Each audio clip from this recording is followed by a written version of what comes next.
नमस्कार। आज हम फिनांस की दुनिया में थोड़ा और गहरे उतर रहे हैं। खास तौर पर इशू मैनेजमेंट से जुड़े कुछ शब्दों को समझने की कोशिश करेंगे।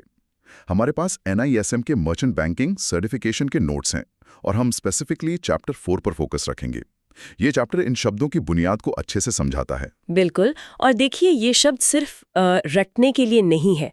NISM चैप्टर 4 का जो सार है वो यही है कि ये शब्दावली समझना ज़रूरी है, ये जानने के लिए कि कंपनियां पैसा कैसे जुटाती हैं, क्यों जुटाती हैं और एक निवेशक के तौर पर इसका क्या मतलब है। सही कहा।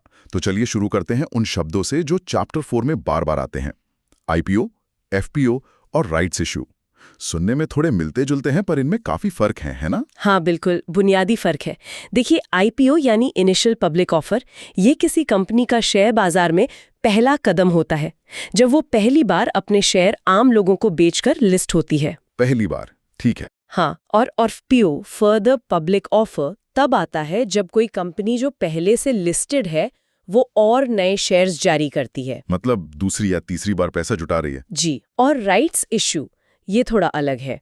इसमें कंपनी अपने मौजूदा शेयर होल्डर्स को ही पहले मौका देती है नए शेयर खरीदने का। एक तरह से कह सकते हैं लॉयल्टी रिवॉर्ड जैसा, अक्सर डिस्काउंट पर भी मिलता है। अच्छा, तो IPO हो गया बड़ा लॉन्च, FPO हुआ विस्तार के लिए और राइट्स इशू मौजूदा शेयर होल्डर्स के लिए। हाँ चैप्टर 4 में शायद दो और तरीके भी हैं, प्रेफरेंशियल इशू और ऑफर फॉर सेल यानी OFS। जी। वो कैसे अलग है? हाँ, उनका भी जिक्र है। प्रेफरेंशियल इशू में शेयर आम जनता को नहीं जाते, वो कुछ चुने हुए खास इन्वेस्टर्स या ग्रुप्स को अलॉट किए जाते हैं, मतलब प्रेफरेंस दी जाती है। ओके, सिलेक्टेड लोगों को। जी। जबकि OFS ऑफर फॉर सेल, इसमें कंपनी नए शेयर नहीं लाती, बल्कि जो मौजूदा बड़े शेयर होल्डर्स हैं जैसे प्रमोटर्स, वो स्टॉक एक्सचेंज के जरिए अपने खुद के शेयर बेचते हैं। NISM चैप्टर 4 इनके रेगुलेटरी पहलुओं पर भी काफी डिटेल में बात करता है। ये तो हो गए अलग अलग तरीके जिनसे शेयर बाजार में आते हैं। अब बात करते हैं कीमत की। शेयर का दाम कैसे तय होता है? चैप्टर 4 में दो मेन तरीके बताए हैं, फिक्स प्राइस और बुक बिल्डिंग। फिक्स प्राइस तो नाम से ही लग रहा है कि कीमत पहले से तय है। हाँ, वो सीधा है। कंपनी पहले ही बता देती है कि शेयर इस दाम पर मिलेगा। लेकिन ये बुक बिल्डिंग प्रोसेस क्या है? ये क्यों इस्तेमाल होता है? चैप्टर 4 इस पर क्या कहता है? बुक बिल्डिंग, जैसा चैप्टर 4 में समझाया गया है, वो थोड़ा ज्यादा डायनामिक है। इसमें कंपनी एक प्राइस बैंड देती है, मतलब एक रेंज, जैसे 100 से 110 रुपए। फिर निवेशक इस बैंड के अंदर अपनी बोली लगाते हैं कि वो किस कीमत पर कितने शेयर लेना चाहेंगे। अच्छा, तो डिमांड के हिसाब से कीमत तय होती है। बिल्कुल। जहां सबसे ज्यादा बोलियां आती हैं, उसके आसपास फाइनल कीमत, जिसे कट ऑफ प्राइस कहते हैं, वो तय होती है। यह तरीका तब बहुत काम आता है जब कंपनी को अपनी सही कीमत का ठीक अंदाजा नहीं होता या वो मार्केट का मूड देखना चाहती है। यानी मार्केट सेंटिमेंट का पता लगाने का तरीका। और यहीं पर शायद फ्लोर प्राइस का कॉन्सेप्ट आता है, बैंड का मिनिमम कीमत। जी हाँ, फ्लोर प्राइस वो न्यूनतम कीमत है जिस पर बोली लगाई जा सकती है, उससे नीचे नहीं। और चैप्टर 4 में एक और चीज है, डिफरेंशियल प्राइसिंग। हाँ, उसका क्या मतलब है? उसका मतलब है कि कभी-कभी कुछ खास कैटेगरी के निवेशकों को, जैसे रिटेल इन्वेस्टर्स या कंपनी के कर्मचारियों को, कट ऑफ प्राइस पर थोड़ी छूट दी जाती है। अच्छा, उनको एनकरेज करने के लिए। हाँ बिल्कुल, ये सब इशू को कामयाब बनाने की स्ट्रैटेजी हैं जो चैप्टर 4 में डिस्कस की गई हैं। चलिए अब बात करते हैं निवेशकों की। ये जो कैटेगरीज हैं, RII, NII, QIB, ये शब्द बहुत सुनने को मिलते हैं। चैप्टर 4 इन्हें कैसे डिफाइन करता है? ये असल में निवेश की रकम और निवेशक के टाइप पर बेस्ड क्लासिफिकेशन है। हाँ, RII यानी रिटेल इंडिविजुअल इन्वेस्टर, ये वो निवेशक हैं जो 2 लाख रुपए तक का निवेश करते हैं। आम छोटे निवेशक। जी। फिर आते हैं NII, नॉन इंस्टीट्यूशनल इन्वेस्टर। ये वो लोग या संस्थाएं हैं जो 2 लाख से ज्यादा निवेश करते हैं पर QIB नहीं है। इनमें HNI, high net worth individuals भी आते हैं। ओके, और QIB? QIB यानी qualified institutional buyers.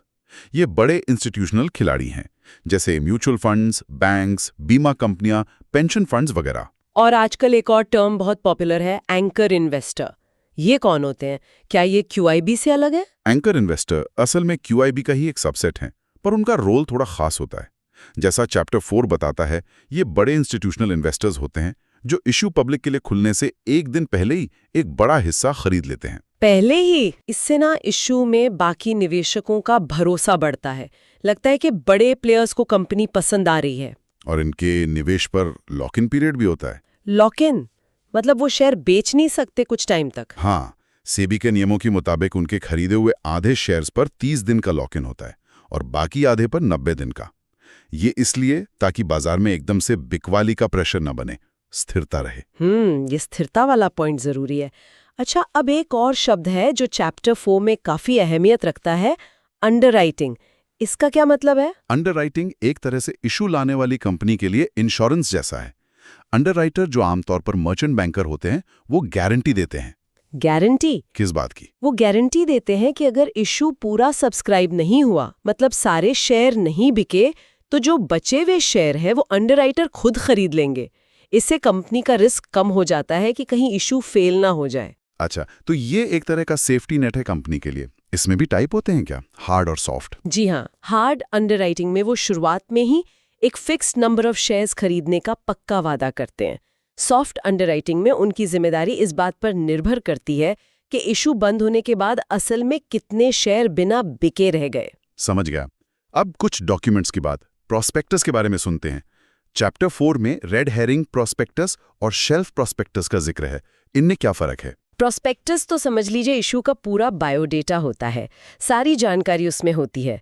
Red herring prospectus RHP खास तौर पर बुक बिल्डिंग इशू में इस्तेमाल होता है। बुक बिल्डिंग वाले में क्यों? क्योंकि उसमें इशू प्राइस या इशू का साइज फाइनल नहीं होता ना जब वो फाइल होता है, इसीलिए उसके कवर पर एक वार्निंग लिखी होती है जिसे रेड हेरिंग कहते हैं कि ये फाइनल नहीं है। अच्छा, और शेल्फ प्रोस्पेक्टस? शेल्फ प्रोस्पेक्टस उन कंपनियों के लिए है जो बार बार बाजार से पैसा जुटाना चाहती हैं।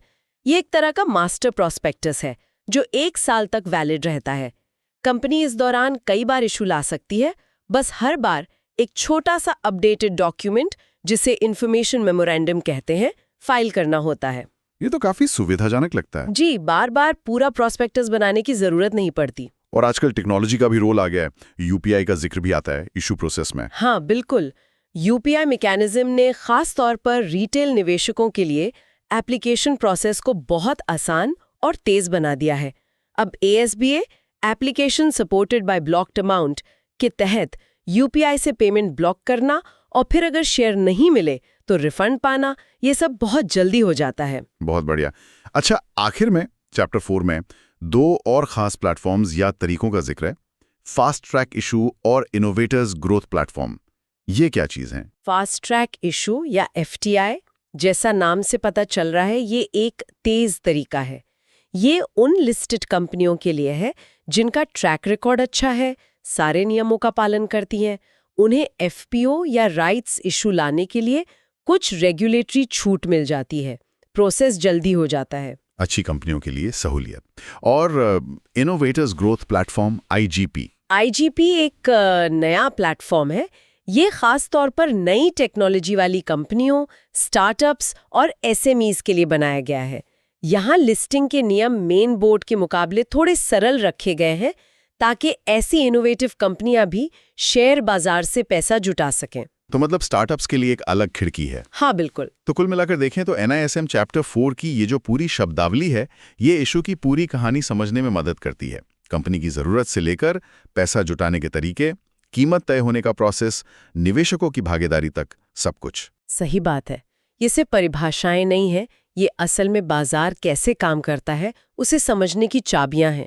और इन शब्दों की सही समझ हो तो फाइनेंशियल न्यूज़ पढ़ना या निवेश के मौके देखना ज़्यादा आसान हो जाता है, कंफ्यूजन कम होता है। बिल्कुल।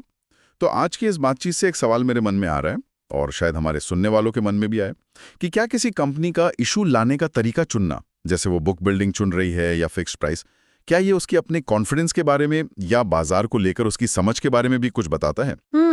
ये दिलचस्प सवाल है, सोचने वाली बात है। हाँ, इसमें सोचिएगा जरूर। आज के लिए इतना ही, मिलते हैं अगली बार एक और